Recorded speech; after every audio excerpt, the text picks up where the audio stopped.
Welcome to the unit Humour.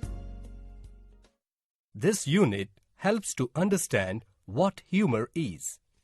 This unit is classified into 3 reading sections. They are A. The Snake and the Mirror, B. The Duck and the Kangaroo poem, C. Little Bobby. Welcome to the reading section, The Snake and the Mirror of the unit Humour.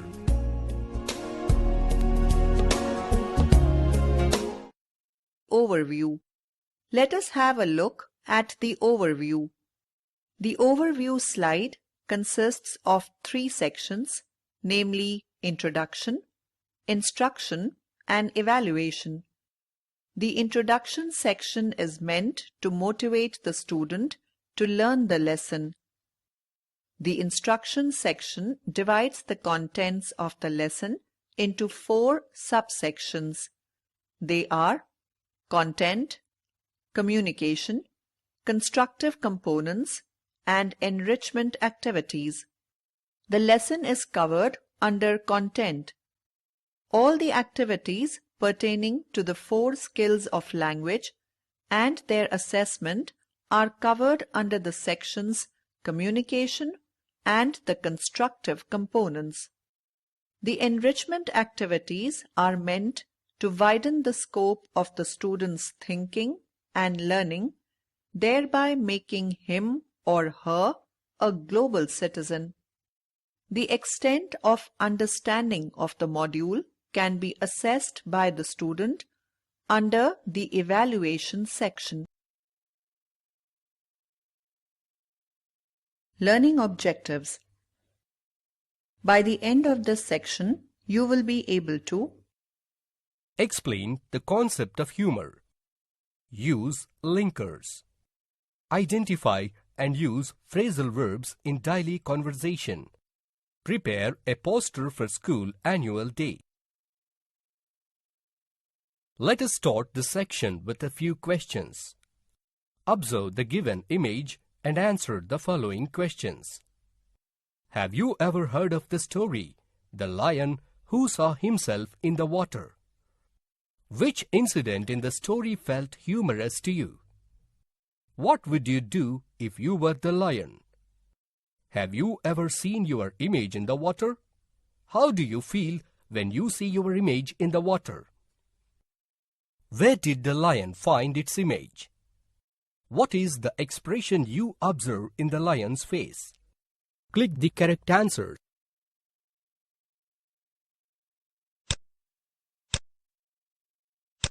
About the author.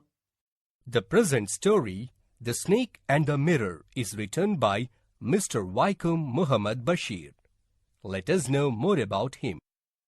Wycombe Muhammad Bashir, 21st January 1908 to 5th July 1994, was a Malayalam fiction writer from the state of Kerala in India.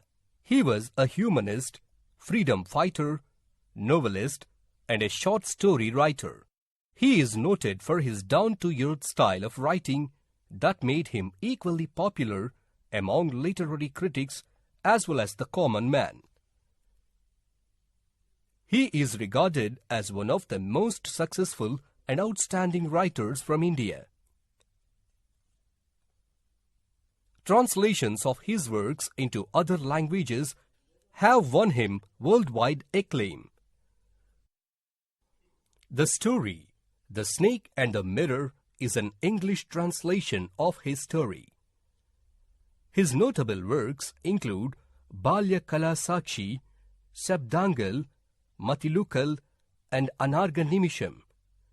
He was awarded the Padma Shri in 1982. He is fondly remembered as the Beypore Sultan.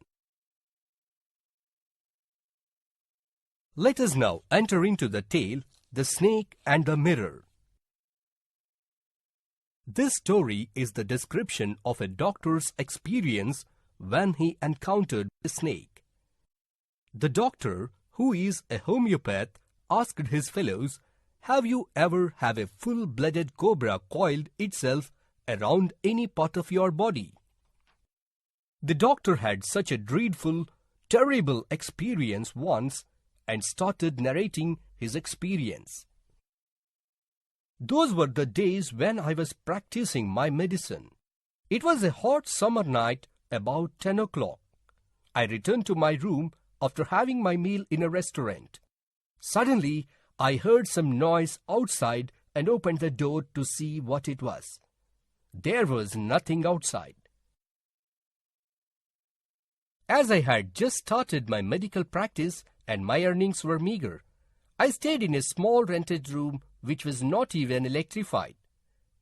Looking at my room, one could say that the rats and I were sharing the room. I had only 60 rupees in my suitcase, apart from a few shirts and dhotis. Beside all these, I also possessed a solitary black coat. I took out the box of matches and lit the kerosene lamp on the table. I took off my black coat, shirt, and not so white vest and hung them on the wall. The room had a tiled roof with long supporting gables that rested on the beam over the wall. The rats used to run frequently over the beams. I made my bed, pulled it close to the wall, and lied on the bed. As I couldn't sleep, I went out to the veranda for some fresh air, but the air seemed to be on a time off. I returned to the room, sat on the chair in front of a mirror. I took out the book, the Materia Medica, from the box beneath the table. I started reading the book at the table on which the lamp, a big mirror, and a comb were present. I was very tempted to look into the mirror just like the others. I was a great admirer of beauty and always believed that I looked handsome those days. As I was a bachelor and a doctor, I made sure that my presence was felt. I picked up the comb, ran it through my hair and adjusted the parting so that it was straight and neat. I heard the sound again from above, but didn't pay much attention to it. I looked at my face close in the mirror and made an important decision that I would shave daily and grow a thin moustache so as to look more handsome. With that decision, a smile bloomed on my face. Then I made another lovely decision that I would carry that lovely smile on my face forever to look more handsome. The same noise came from above again. I stood up, lit a beedi and started walking up and down the room. All of a sudden, another lovely thought popped up in my mind. It was, I would get married to a woman doctor who had plenty of money and good medical practice. She must be fat. I applied a condition to the thought for a valid reason. If I made a silly mistake and had to run, she must not be thin enough to chase and catch me. With those thoughts in my mind, I came back to my chair which was in front of the mirror. There were no more noises from above. The strength of my arm was getting drained. What could I do? Any slightest movement of mine would result in the strike of the snake. I felt like death lurked 4 inches away from me. Then a question popped up in my mind. What medicine should I take if it bites me? Unfortunately, I did not have any medicines in the room. That moment, I thought myself that I was a poor, foolish and stupid doctor. I smiled feebly at myself, forgetting that my life was at stake. It seemed as if God appreciated that. The snake turned its head, looked into the mirror, and saw its reflection. The snake was looking into the mirror. Though it was not the first snake that had looked into a mirror, but it was confirmed that the snake was looking into the mirror. I felt it was admiring its own beauty. Was it trying to make an important decision about growing a mustache, or using eyeshadow and mascara, or wearing a vermilion spot on its forehead? I didn't know anything for certain. What sex was the snake? Was it a male or female? I would never know, for the snake unwound itself from my arm, slowly slithered into my lap and then crept onto the table. Perhaps it wanted to enjoy its beauty from a closer view. I was turned into a man of flesh and blood from the granite image. Still, I stood silently holding my breath and quietly reached the veranda. From there, I leapt into the yard and ran for all I was worth.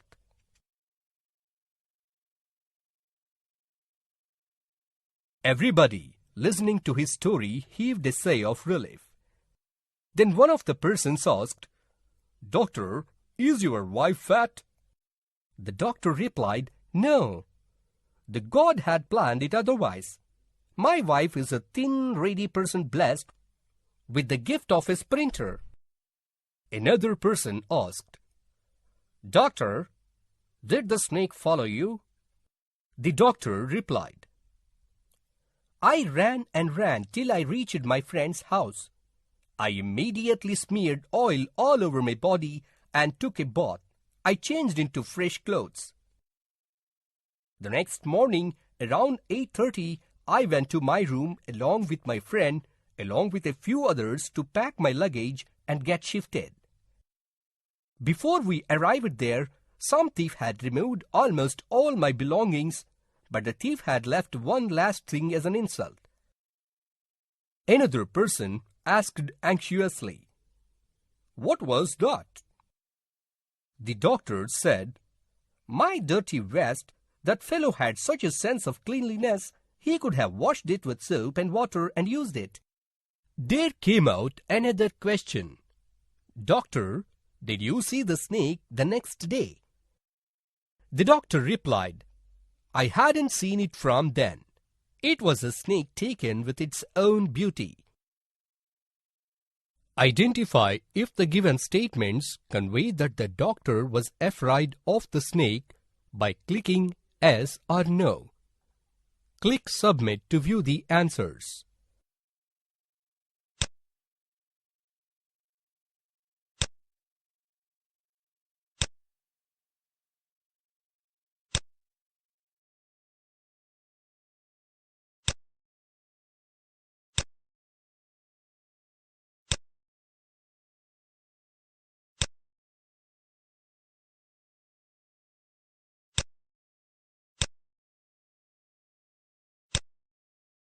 Read the following sentences carefully. Drag and drop the word which suits the group of words given in the brackets and click the Submit button to verify the answers.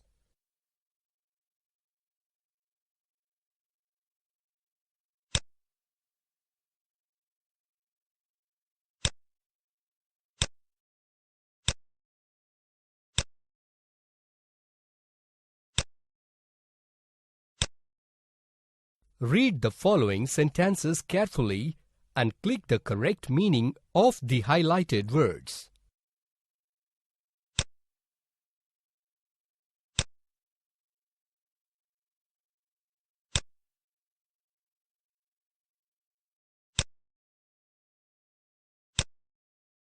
In this section, we will learn about the sounds which imitate a noise or action. Read the following sentences and notice the highlighted words. Click the given icons to hear the sounds. These words imitate the sound it represents. Such words are called onomatopoeia words. Let us do an activity to understand onomatopoeia words better. A few images are given below. Drag and drop suitable onomatopoeia words into the fields provided and click the Submit button.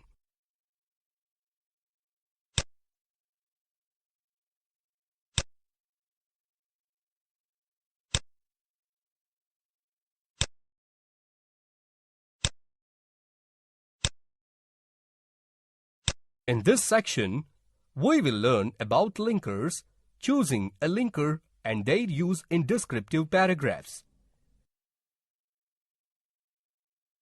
Click each tab to know more. Linkers are the words that relate one idea or sentence of the text with another. They connect the ideas logically.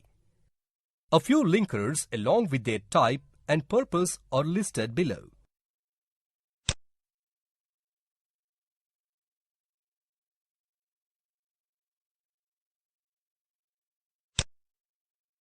Choosing a linker. There are two basic criteria to be focused in the selection of a proper linker. They are meaning and logical relation. Observe the following linkers. The logical relation expressed by the linkers so and because are different from the logical relations expressed by the linkers though, although and but.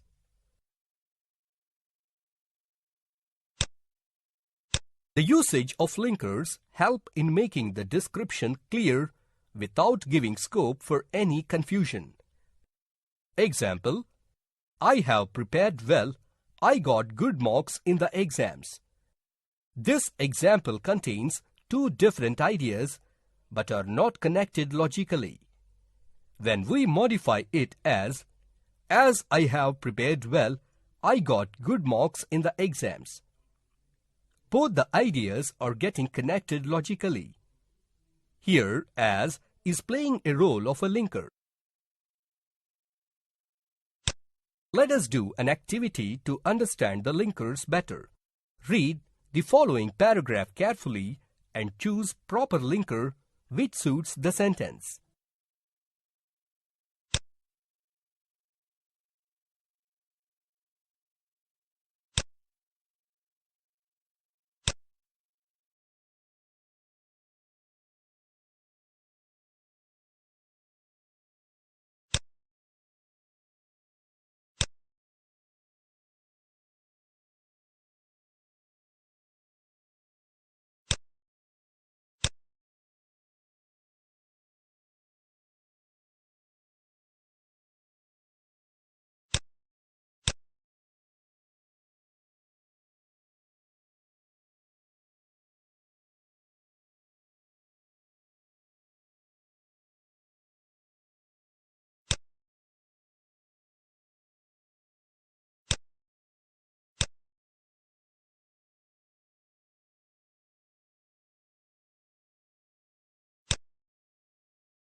Let us do another activity to check your understanding. Drag proper linkers from the box below and drop them in the fields provided. Click Submit button to verify the answers.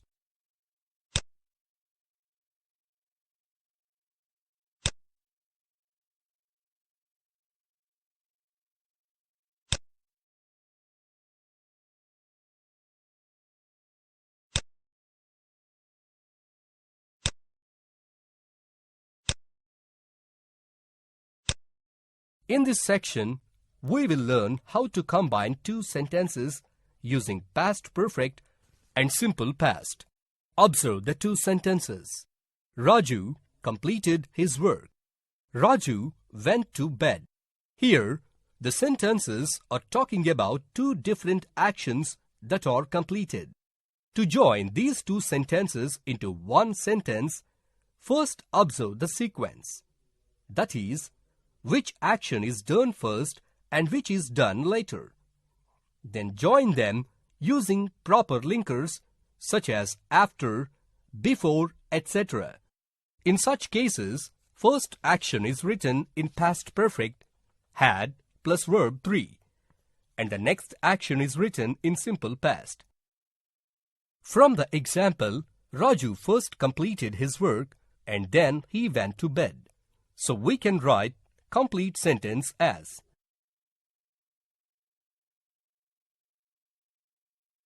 Let us do a simple activity to check your understanding.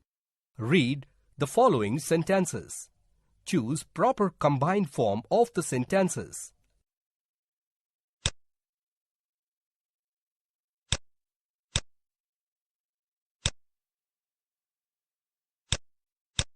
In this section, we will learn about phrasal verbs. Observe the given two words, leave and behind. The word leave is a verb and it means to go away from. The word behind is a preposition and it means at or to the far side of something. For example, my grandfather has left behind 100 crores property. Such words which are formed by the combination of a verb and one or two particles or a preposition are called phrasal verbs. The meaning of a phrasal verb is different from the meanings of the individual words it is formed by. Let us look at another example. Let us see the different phrasal verbs that are made from the verb look and their meanings. The meaning of look up is to find the information in a book, on a map, or a timetable. The meaning of look to is to rely on somebody or something. The meaning of look around is turn to look at something behind you. The meaning of look out is to watch what is happening and be careful. Let us look at another example. Let us see the different phrasal verbs that are made from the verb look and their meanings. The meaning of look up is to find the information in a book, on a map, or a timetable. The meaning of look to is to rely on somebody or something. The meaning of look around is turn to look at something behind you. The meaning of look out is to watch what is happening and be careful. Let us look at one more example. Now, let us see the different phrasal verbs that are made from the verb come and their meanings. Come across. The meaning of come across is to find something accidentally. Come up with. The meaning of come up with is to think of an idea or plan or invention. Come forward. The meaning of come forward is to offer help and information. Come out. The meaning of come out is to be released publicly. Let us look at one more example. Now, let us see the different phrasal verbs that are made from the verb read and their meanings. Read something back. The meaning of read something back is to read something again. Read over. The meaning of read over is to read something quickly from the beginning to the end. Read off. The meaning of read off is to read a list aloud. Read out. The meaning of read out is to read aloud. Let us do an activity to check your understanding. Drag and drop proper phrasal verbs from the box below into the fields provided in the sentences.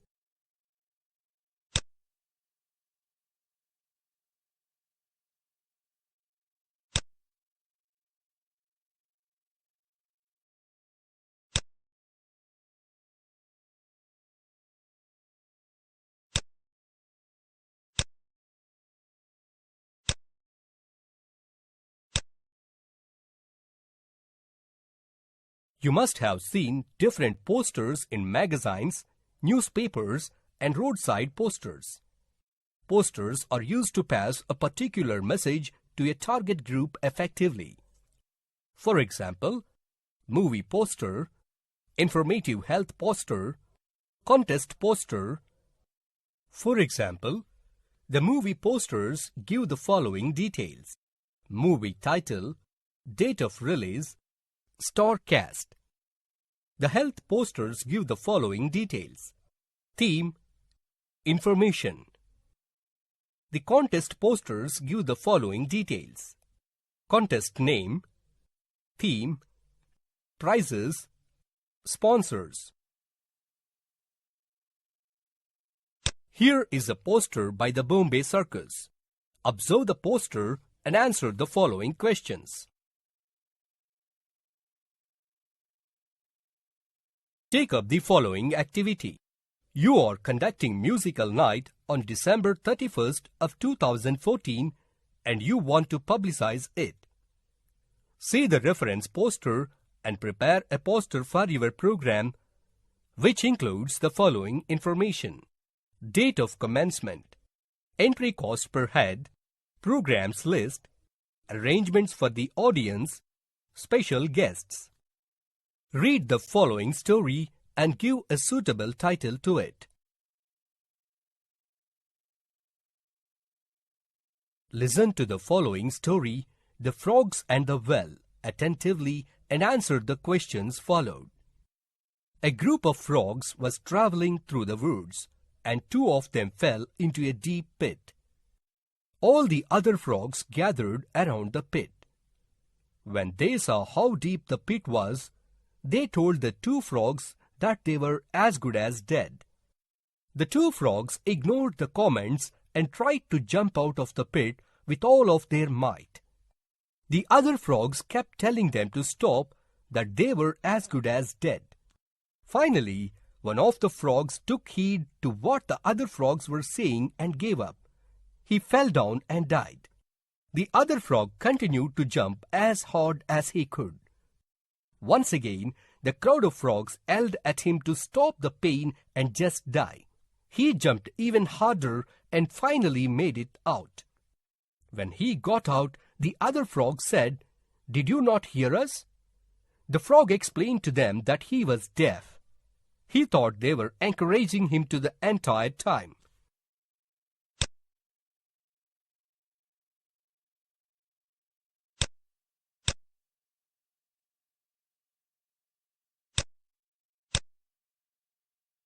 A few statements from the story, The Frogs and the Well, are given below. Click either true or false.